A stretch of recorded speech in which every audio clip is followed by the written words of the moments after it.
pitana en Nigeria sai Tinubu.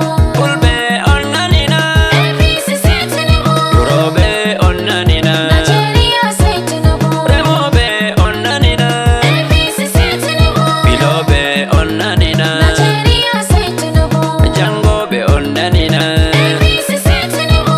oyoyo abc Da Nigeria election yau take duka kautin hore. Yan fayin su ba Tinubu.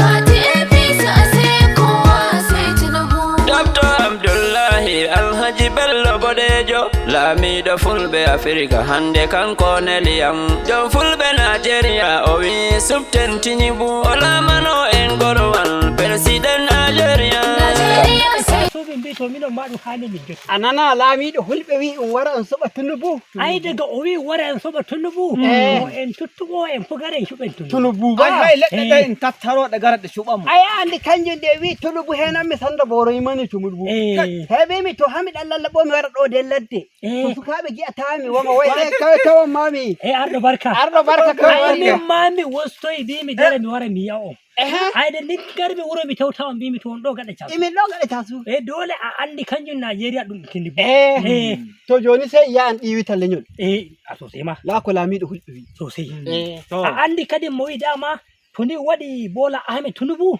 wato kanko Kashim Shettima ay ɓe gondi Eh, ɓe gondi. eh to saboda non ay to ni laamiɗo hassakira to paɗen to en jewto ɗum gi'i ay enen ma hanjum ciyaman meɗe e sakatare mi yetti Allah kawtal hoore mo diwal Kaduna Eh. o wi wara waɗa Ubasani ɗum ɗon ɗum wutake woy to arɗo barka e becare e to ma yewtake ba e sosai bo lalle ko ɓeya ɗo iwroɗa an min de ma kam becare ɗo mo iwroy kammi wanna ɗum to jettoɗa jam